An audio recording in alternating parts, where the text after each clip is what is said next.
18 सालनि में जेका तव्हां बि बयानु कंदा रहिया आहियो, जेके रोडनि जी हालत आहे, तव्हां आया हूंदव हाणे रस्ते मां। ओवरऑल हर पासे, हर यूनियन, हर इलाइक़े में ईअं ई आहे। स्कूल तबाह आहिनि, इस्पतालनि में किथे बि इलाज न आहे। शिकारपुर त रेफर सेंटर आहे, माना हिते त कुझु बि न आहे। 17-18 सालनि में छा मथे लेवल ते त तव्हां अपोज़िशन जा किरदार अदा कंदा रहिया आहियो। हर डिस्ट्रिक्ट में आख़िर अपोज़िशन छो न आहे ऐं छा करणु घुरिजे? ॿियो 45-47 फार्म जे हवाले सां बि तव्हां ॻाल्हाईंदा रहिया, छा करणु मुंहिंजा भाउ इहा शइ हुकुमराननि खे सोचणु घुरिजे ऐं असेंबलियुनि जा फ़ैसिला कंदड़नि खे सोचणु घुरिजे त उहे मुल्क खे काॾे वठी वञणु था चाहिनि। छा बंगाल जहिड़ी सूरत हाल हिते पैदा करणु था चाहिनि? छा श्रीलंका जहिड़ी सूरत हाल हिते पैदा करणु था चाहिनि?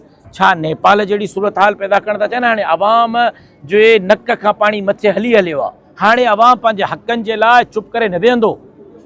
हुकुमरान मजबूर न कनि अवाम खे त रोड हुजे ऐं हुकुमरान जूं ॻिचियूं हुजनि ऐं अवाम उन्हनि खे गेले। उनखां पहिरियां उन्हनि खे अवाम जे मर्ज़ी जे मुताबिक़ फ़ैसिला करणा पवंदा। को अपोज़िशन करे थो, नथो करे, मूंखे ख़बर न आहे। को अपोज़िशन छो नथो करे, छो करे थो, उहो उनखां वञी पुछो।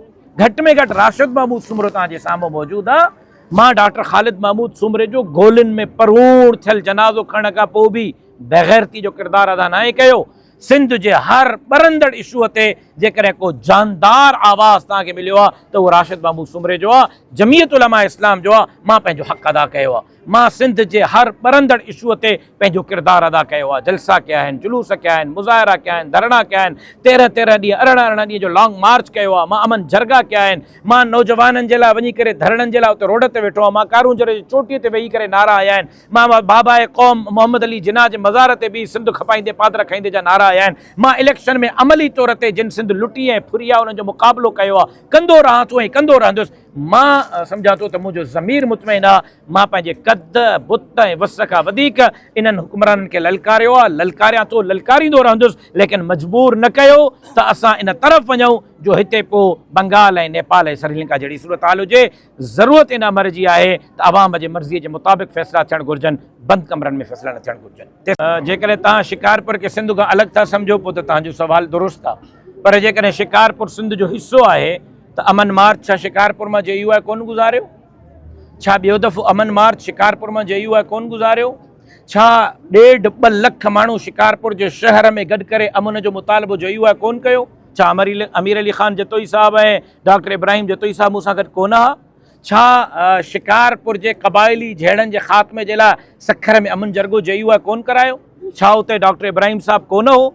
छा कराची जे असेंबलीअ जे ॿाहिरां गेट ते 5 लख माण्हू गॾु करे सिंध जे अमन जे लाइ मुतालबो मां कोन कयो? छा डॉक्टर इब्राहिम जतोई साहब उते मौजूदु कोन हो? हुकूमत हुकुमराननि जी आहे, छो नथा ॿधनि? आख़िर SP एतिरो बेबस छो आहे? आख़िर DC एतिरो बेबस छो आहे? आख़िर MNA MP ऐं वज़ीर एतिरा बेबस छो आहिनि? छा मां फ़ोन करे कंहिं ॾोहारीअ जी सिफ़ारिश कई आहे? छा डॉक्टर इब्राहिम साहब फ़ोन करे कंहिं ॾोहारी जी सिफ़ारिश कई आहे? नाकाम तव्हां आहियो, मंथलियूं तव्हां था वठो ऑफिसरनि खां। हिकु SP जॾहिं 5-5 करोड़ ऐं 4-4 करोड़ रुपया भरे करे कुर्सीअ ते वेहंदो ऐं जॾहिं SP माहाना 70 लख ऐं 80 लख रुपया जेको मंथलियूं बंगलनि ते पुॼाईंदो, पोइ ॾोह न थींदा त ॿियो छा थींदो? मंथलियूं वठण वारो केरु आहे? JUI आहे। 5-5 करोड़ वठी करे SP जी पोस्टिंग करण वारो JUI आहे। जॾहिं हुकुमरान मंथलियूं वठंदा, जॾहिं हुकुमरान करोड़े रुपया वठी करे SPs खे विहारींदा त पोइ इहो ई असरु हूंदो। फ्री हैंड छॾियो ऑफिसरनि खे, बेरहमाणो ऑपरेशन करण जो ऑफिसरनि खे। चोर लुच लोफर जंहिं बि क़ौम में आहे, जंहिं बि ज़ात में आहे, जंहिं बि पात में, हुनजे ख़िलाफ़ु कार्रवाई कयो। JUI तव्हांजे रस्ते में रुकावट न आहे। JUI तव्हांजे ॻिचीअ में गुलनि जा हार पाराईंदी। कमु पाण कोन करे सघो ऐं पोइ लांताणो अपोज़िशन ते विझो, इहो ॾाढो भलो जेको आहे बहानो आहे। लेकिन अवाम तव्हांजे इन्हनि बहाननि सां मुतमइन न थींदो। अवाम खे तव्हांखे हिसाबु ॾियणो पवंदो ऐं अवाम हुकुमरान खां हिसाबु ज़रूरु वठंदो।